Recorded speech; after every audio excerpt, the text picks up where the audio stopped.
Shalom everyone, how are you today? I hope all of you keep healthy, spirit, and always protected by God.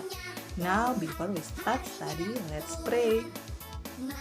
Thank you, Jesus, for your kindness in our life, and thank you for your protection. Now we won't start study. Please bless us and please help us so we understand today's lesson. In the name of Jesus, we have prayed. Haleluya, amin. Sekarang kita memasuki tema 4, subtema 3, pembelajaran 5 dan pembelajaran 6. Adapun tujuan pembelajaran kita yang pertama, kalian dapat memahami proses pembuatan kain dan baju, kalian dapat menuliskan unsur-unsur dari sebuah cerita, dan yang ketiga, kalian dapat mengetahui perbedaan karya seni 2 dimensi dan karya seni 3 dimensi. Tahukah kamu bahwa pekerjaan pamanku adalah membuat sarung tenun Samarinda? Tahukah kamu bagaimana proses pembuatan sarung tenun tersebut? Nah, anak-anak, Samarinda itu adalah ibu kota dari Provinsi Kalimantan Timur. Ini contoh kain tenun yang berasal dari kota Samarinda. Proses pembuatan kain dan baju, benang berasal dari sumber daya alam, yaitu pohon kapas. Bunga kapas akan dipintal oleh si pemintal kapas, maka dihasilkanlah benang. Lalu benang tadi akan ditenun oleh si penenun kain, maka dihasilkanlah kain. Lalu kain itu akan dibentuk atau dibuat polanya menjadi pakaian yang kita inginkan. Lalu oleh si penjahit akan dijahit sesuai dengan pola yang sudah dibentuk. Itulah dia proses pembuatan kain dan proses pembuatan baju. Jadi diawali dengan sumber daya alam, yaitu pohon kapas. Di halaman 126 ada beberapa pertanyaan. Silakan kamu baca pertanyaan tersebut dan sudah disajikan dengan kunci jawabannya. Kamu cukup membacanya saja.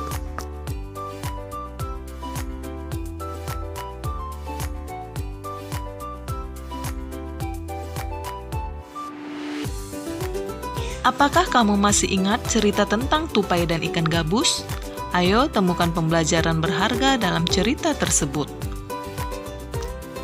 Dongeng adalah cerita hayal atau tidak benar-benar terjadi. Di bawah ini ada beberapa contoh dongeng, mungkin di antaranya ada yang pernah kamu baca. Bunga mawar yang sombong, si pahit lidah, kelinci dan kura-kura, kancil dan buaya, dan juga putri kemarau.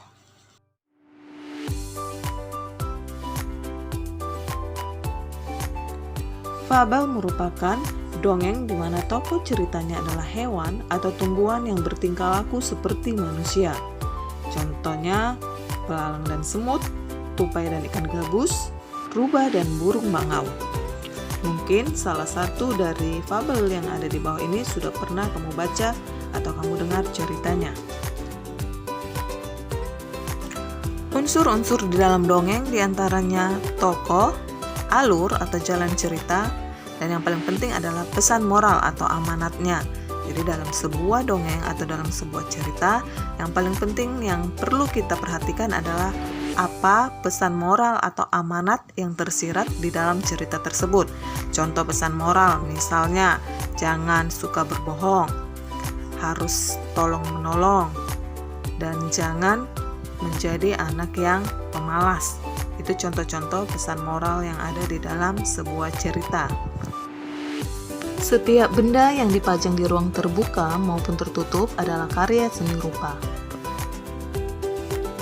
Kita telah belajar tentang seni rupa 2 dimensi, yaitu seni rupa yang mempunyai unsur panjang dan lebar. Contohnya lukisan, kain batik, kain tenun, atau banyak contoh lainnya. Sekarang kita akan mempelajari karya seni rupa 3 dimensi.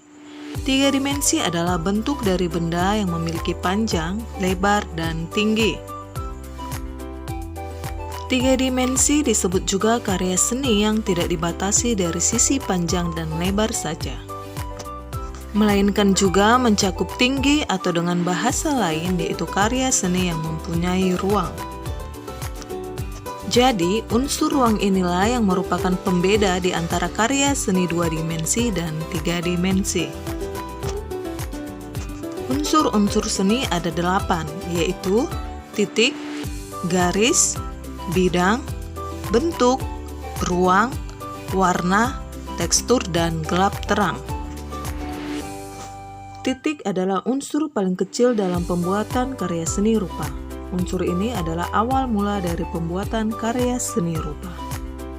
Garis adalah sebuah penggabungan dari titik yang satu ke titik yang lainnya. Bidang merupakan penggabungan dari kumpulan garis-garis yang dituangkan dalam sebuah media. Bentuk adalah susunan titik, garis, dan bidang yang menyerupai objek 3 dimensi. Ruang adalah unsur yang memberikan kesan keluasan, kesatuan, kedalaman, jauh dekatnya suatu objek. Warna adalah pantulan cahaya terhadap benda yang memiliki pigmen tertentu.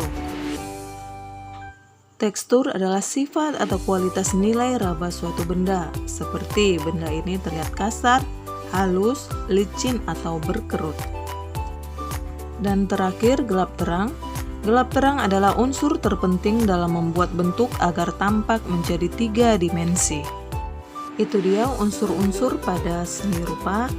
Nah, jadi yang membedakan antara seni rupa 2 dimensi dan 3 dimensi adalah ruang. Jadi pada karya seni rupa 3 dimensi terdapat ruang. Ini contohnya gambar balok dan kubus. Itu adalah contoh dari karya seni 3 dimensi. Di tema 4 ini kita sudah mempelajari berbagai jenis pekerjaan. Semua pekerjaan yang dilakukan orang tua kita adalah pekerjaan yang mulia. Tidak ada pekerjaan yang buruk atau pekerjaan yang lebih baik. Semuanya adalah pekerjaan yang mulia apabila dikerjakan dengan halal. Begitu juga dengan kuli bangunan. Kuli bangunan adalah salah satu pekerjaan yang begitu mulia. Tanpa mereka, bangunan yang kita tempati atau bangunan yang ada di sekeliling kita tidak dapat berdiri. Mereka sangat berjasa untuk bangunan-bangunan tersebut. Arsitek membentuk atau merancang bangunan dan yang mengerjakan adalah mereka para kuli bangunan. Begitu juga dengan rumah-rumah adat. Rumah adat dibentuk atau dirancang oleh arsitek dan dikerjakan oleh mereka kuli bangunan. Nah, anak-anak, ini ada beberapa jenis rumah-rumah adat yang ada di Indonesia. Kamu dapat melihat. Jadi rumah-rumah adat ini adalah contoh karya seni rupa 3 dimensi.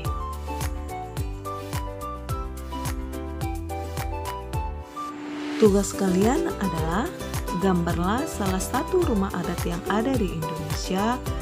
Gambarkan di buku gambarmu dan jangan lupa warnai. Tugas boleh kamu kumpulkan mulai hari ini dan teacher tunggu sampai hari Jumat tanggal 6 November 2020. Sekian pembelajaran kita pada pagi hari ini. Terima kasih atas perhatiannya. Dan sebelum kita mengakhiri pelajarannya, mari kita berdoa. Kembali Tuhan, kami mengucapkan terima kasih karena penyertaan-Mu sehingga kami ada pada pagi hari ini. Tuhan Yesus, kami telah menyelesaikan pelajaran tematik pada pagi hari ini. Kiranya Tuhan Yesus yang tetap tolong kami supaya kami mengerti dan mengerjakan setiap tugas-tugas yang telah diberikan teacher